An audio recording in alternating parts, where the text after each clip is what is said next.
There is a battle that is raging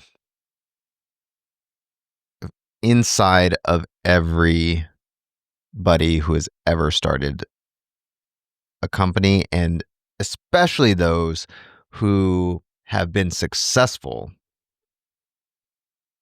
And that battle is constant. It's never ending. And the only way to win the war is to set up things that allow you to be versus do. And this also permeates into relationships. It permeates into your overall happiness. The being versus doing. I would say that this is one of the things that cause the most damage in any person's life, both internally and externally. Being versus doing. And for a business owner, this is where an identity crisis starts to show up. As more and more revenue comes in, more and more of this crisis starts becoming the primary driver of everything. And so let's talk about the business owner's identity crisis. When your success becomes your prison, your success is slowly killing the person you wanted to become. Okay. But before we get into that, what's up? My name is Dean Soto. I'm the founder of prosulum.com, prosulum.com. We are a virtual staffing agency. And you might have heard of virtual assistants. You might have heard of in-house employees, people who you can delegate to. You give your task to a typical virtual assistant or typical employee. They ask a ton of questions. Hopefully they'll get it done. And you do that every single time. So you never get to be outside of your business, looking at it, running, doing what you want. We have what's called virtual systems architects. Virtual system architect will take the task that you gave them. You give them a 5-minute video, a 10-minute video of what you want done. They document it, boom, boom, boom, boom, boom, boom, step by step. And then they do the task. And then you give them another task, they document it, and they do it. Another task, 30 tasks later, that's 30 things that you never ever have to do again. And the questions are almost zero coming back at you. And you just watch things start to happen in your business. So if that sounds good, it sounds like something that you would like to try, something like that you would like to experience, go to www.prosulum.com, or you can even just hop on a call with us, www.prosulum.com/schedule. All right, guys. So let's get into this.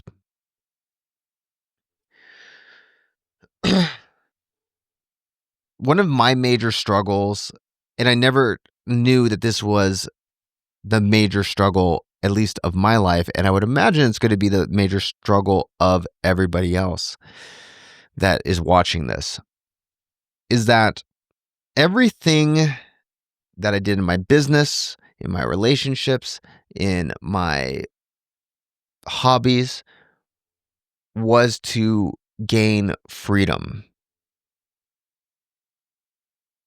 The freedom to express myself, the freedom to do what I want when I wanted, the freedom to live where I wanted to live, be who I wanted to be. And the problem was that for me, I started my side business, and I think the first year I made about $150. It was I did maybe about 20 to 40 hours of work a week, and I earned a small amount because I had no idea how to sell. I had no idea how to do anything.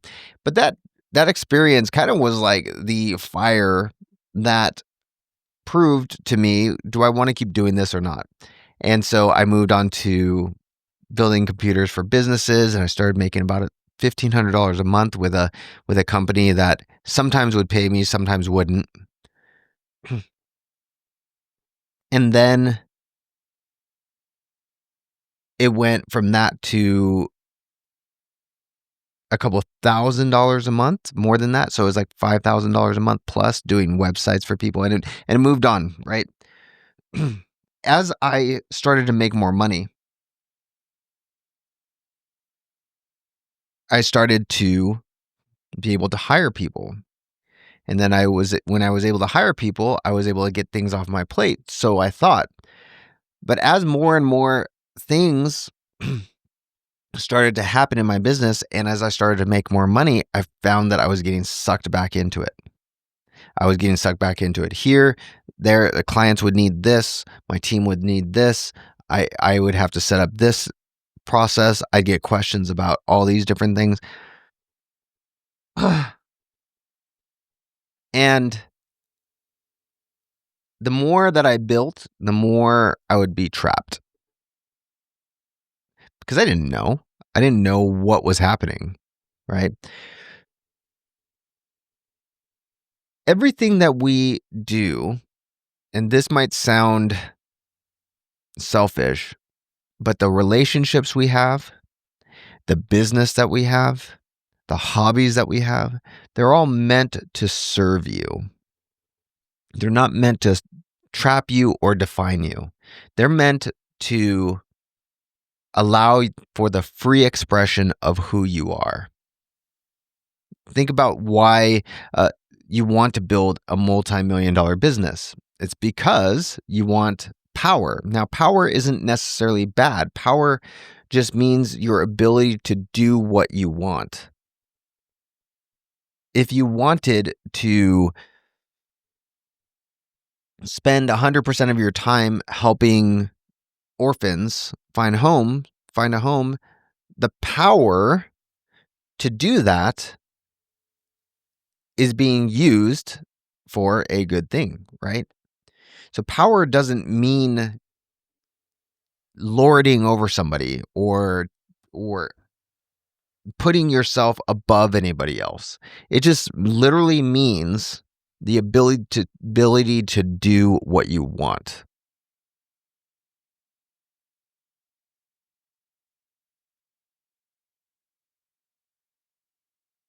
What we tend to do as business owners, though, is we tend to think that in order to be powerful, to feed that desire to be effective, that desire to be seen as an important figure, our identity becomes wrapped in being needed. So when our clients or when our team or when our spouse or when our kids or whatever need us to do something, then we feel important. But the problem is now you're starting to become the bottleneck in your own success story.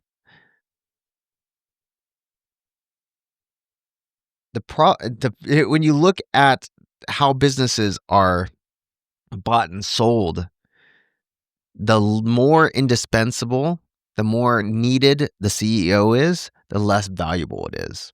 Okay, so here are some signs that you are in a prison, whether it's in your business or outside of it. So number one is you can't disconnect. Like vacations, or you're answering emails, or you are worrying about your business, or your revenue is starting to go down. Or number two, you're a bottleneck. Decisions are piling up and they need you to make that decision. Like you can't spend a week away.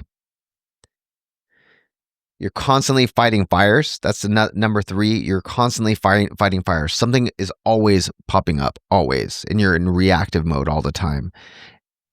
Number four, and I see this happen a lot, especially with creative people, especially with people who do not understand systems in general as well. You know how to do everything better.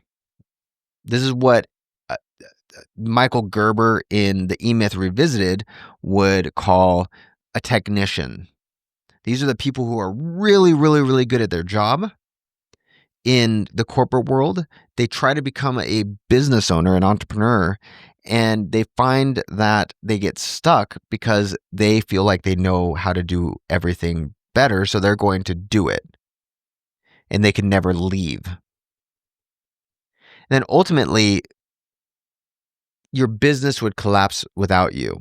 And it's funny because a lot of people subconsciously, sometimes even consciously, it makes them proud that the business would not run without them, because now they're the face of the business. They're the reason why this thing is doing so well in the first place. Go and try and sell your business with that and see how much you're going to get for it. Probably nothing or very little. Here's the thing, your value is not measured by how busy you are or how involved you are, okay?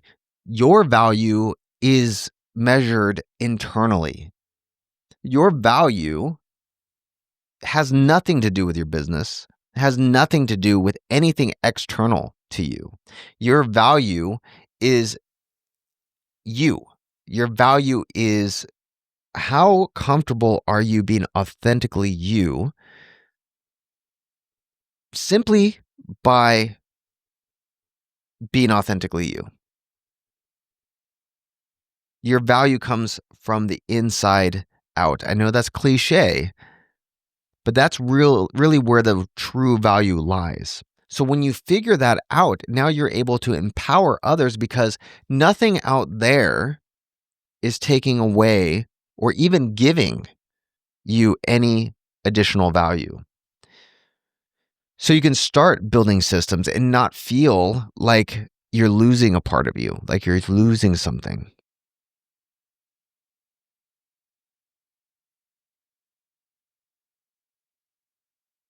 The more that you can be comfortable with the real you, that's when true leadership can start to flourish. Because it's not measured by what you do, it's measured by who you are. Your value is measured by who you are. And you realize that, and you actually truly embody that. And it's easier said than done. Especially creative people have a hard time, really have a hard time letting go of the creative process, because if somebody is a better artist, better musician, better in their business, there's a threat there, right?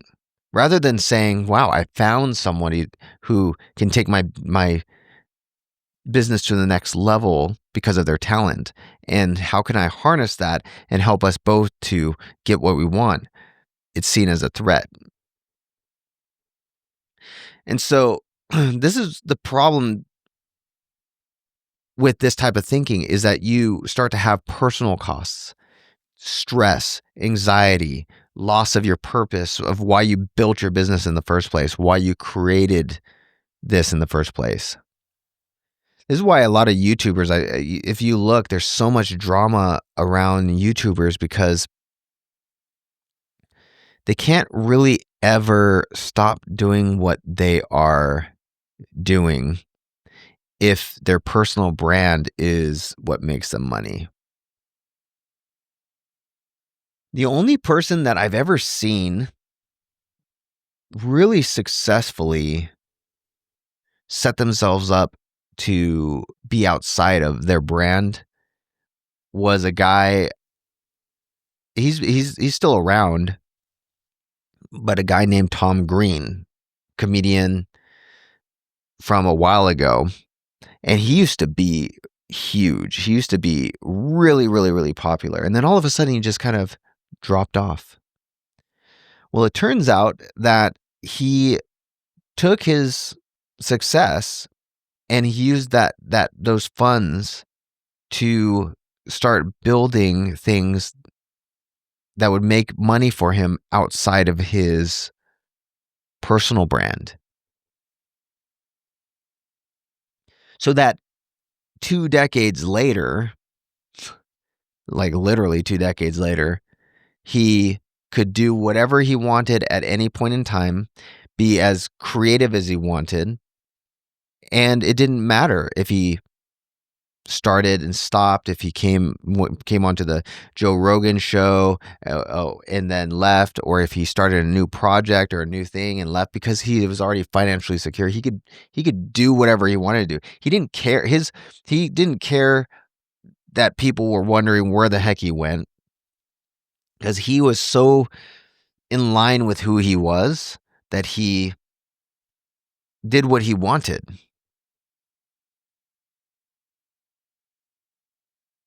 Whereas a lot of YouTubers, a lot of personalities, a lot of CEOs would have a very hard time with that, because they get their value from being seen and needed, and like literally their revenue comes from how long can you live stream, how long can you do content, and it slowly starts to eat at them because they realize they can't escape that prison. You have your relationships costs, emotional unavailability, missed moments, inability to even be present. And then obviously you're going to not sleep as well, burn out, all these different things. And it's a real thing. Here's the thing is that you started this thing, this business, or whatever it is that your project, whatever it might be, even if it's not a business, to gain freedom. That business was supposed to liberate you, but now it controls you. When everything just requires your input, everything requires you, every problem needs your solution. You literally built something that can't function without you. Michael Gerber says that you don't have a business, you have a job, and it's the worst job in the world, because you're literally spending, as entrepreneurs know, you spend 50, 60, 70, 80 hours a week. It sucks if you're in this. And so here's where you need to shift from being a doer to a leader, okay? Doers are trapped in the day-to-day. They're trapped in some thing where they have to do things every day. Now, you see me doing this. Do I have to do this? No. In the background, I have systems running that are getting referrals from clients, doing cold emails, doing marketing. If somebody wants to schedule a discovery call at prosulum.com, www.prosulum.com, prosulum.com, those go to my strategists, my team that help to determine if they get on the phone with a strategist and determine, is it even a good fit, right? And so I'm here seeing things moving, seeing things doing what they're doing, right? But I am not the doer. I'm the leader. You can be the leader as well. Okay. Your value isn't ever in what you do. The vision, people need people with vision. People need that creative force. And the more you can be that and allow them to do what they do best, the better all of your lives are going to be. This is where systems thinking comes into play. Work the System, www.workthesystem.com. I think he still has his free book there. Clockwork by Mike Michalowicz. Systemology is another one. There's a whole bunch of different ways to learn how to think in systems.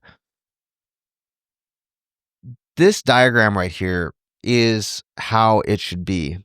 You have you on the outside of your business, and then you have business. You have your business, and within that you have operations, sales, finance, marketing, and so on, right? But you're outside of it. You're there, almost like a little baby. You're helping this thing to grow. You're helping this thing to turn into something that is completely independent of you. This way you're able to see the whole picture. You're able to look into the future as well. How can I take my baby and give it all the nutrients that it needs, and to turn into something that can independently work without me. This is what systems thinking does. It creates a business that runs without you, and it's infinitely more valuable to people who are going to buy that business than one that depends on you. Infinitely more valuable because they know as soon as they get it, it's a cash flowing asset. This is why I always stress you have to put things on paper. You have to document things. This allows for knowledge transfer. No, not just videos. Nobody's going to watch 20 hours worth of videos on how to do something. Okay. Documented checklists on everything. So everybody in your organization knows, oh, we just got a new client. What do? Oh, we go to the new client checklist. Boom, here we go. Boom, boom, boom, boom. Oh, cool. So and so's sick. She's typically the one who handles all the new hires. We just hired 5 new people. What do we do? Oh, well, this is what we do. Boom, boom, boom, boom. This allows for this is the bridge between you and being an indispensable leader. Okay, this allows for knowledge transfer in all departments and lets you scale your business through scalable systems, right?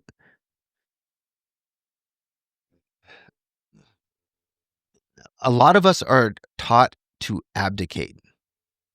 We're taught for many, many years in school that abdication is the way to delegate. Think about your teacher. Your teacher says you're going to have a 2,000 word essay on such and such. Generally, they're not going to give you a checklist on all of the requirements that they are looking for. There's always like questions back and forth. Raise your hand if you have a question. Okay, yeah, what's your question? Okay, raise your hand if you have a question. No. Rather than having it say 2,000, it needs to be 2,000 words, needs to be double typed or double spaced, needs to be, the subject needs to be about this. The content can't veer into this, and this. It needs to have this type of style of writing. It needs to be in this font. It needs to be at this font size, so on and so forth. It's usually typically it's more of an abdication. What is abdication? It's the dumping of tasks with vague instructions. And usually it's verbally or even through a video. Both are very vague and can be misinterpreted. Lack of context. Okay? Lack of context. And then ultimately abandons the process until problems arise. So this is how we've learned throughout our life what delegation is. This is what leaders do for 12 plus years. Okay? Not everyone, but most teachers abdicate when they're giving tasks.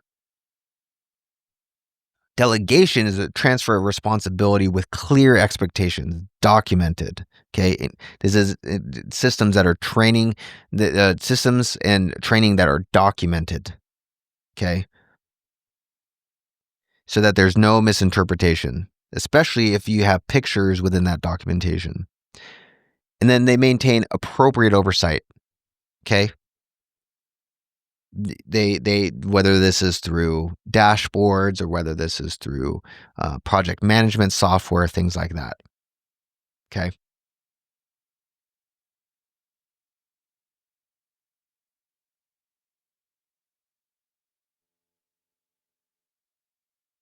Remember, your business is what you do, not who you are. So your business is separate from you. Okay. So once you start thinking in this systems way, you got to start regaining who you are, reconnect with personal goals. Okay. So for me, from 20, I want to say from 2022 to 2025, I spent most of my time meditating. in various ways and finding out more about myself. So I ended up getting, yeah, it's interesting. So I'm starting to think back. I ended up doing a couple of different groups that introduced me to things that allowed me to get more in touch with myself. I did holotropic breath work. That was like a turning point, by the way, if you could ever do that. Um, and for me, I did that, and then I started getting into things like uh, being able to first just meditate, but I would literally be in this office for like 2 or 3 hours a day, laying down, looking at the hypnagogia in my eyes, imagining different things. Sometimes I'd have cool experiences that would just start to happen. I ended up getting a membership to True Rest, which is like a float spa where you could lay down in and float in like a hyperbaric chamber and just sit there for an hour, sometimes 2 hours, and just float there.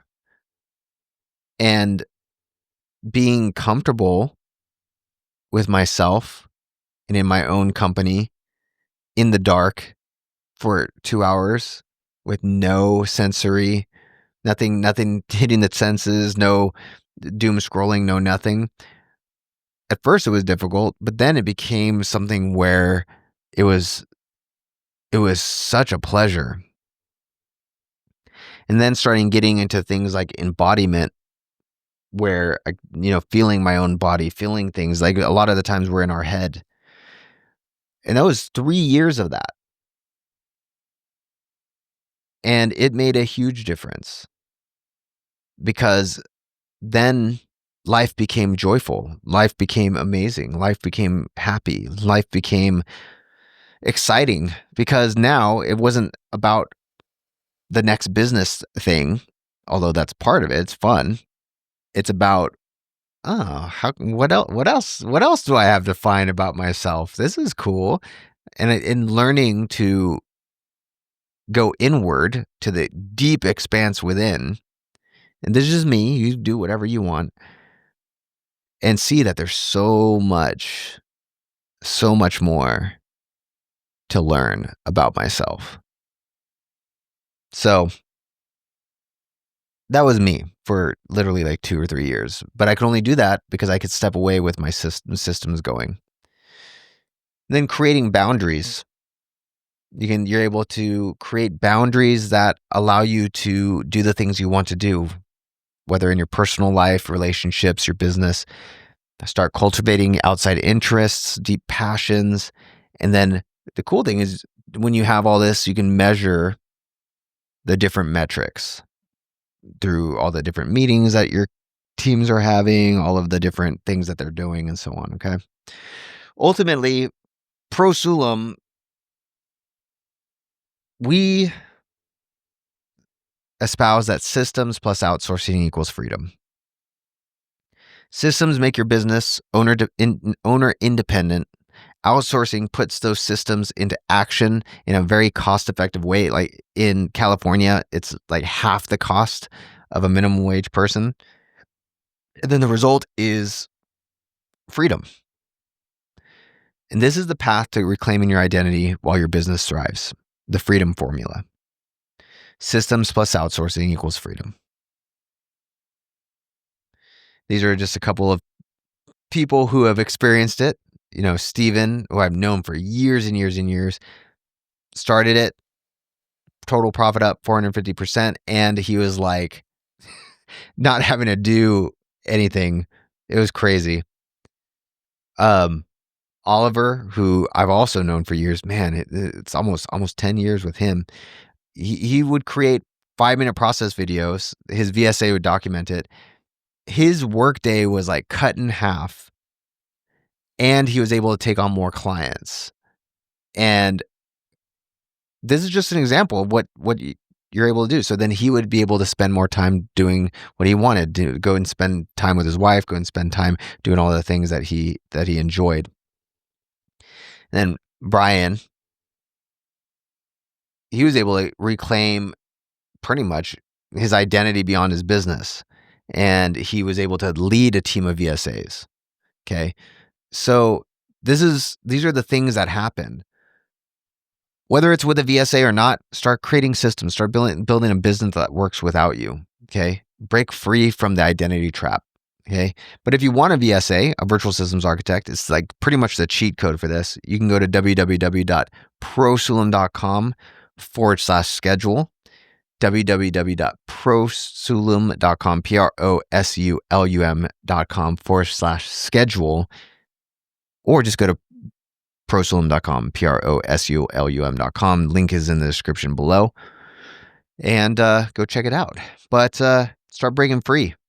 Your identity is not the things you do, but who you are, and start breaking free from the trap of the next thing, the next thing, the next thing. The more you'll be more secure. You'll have exactly what you want out there when it's really internally.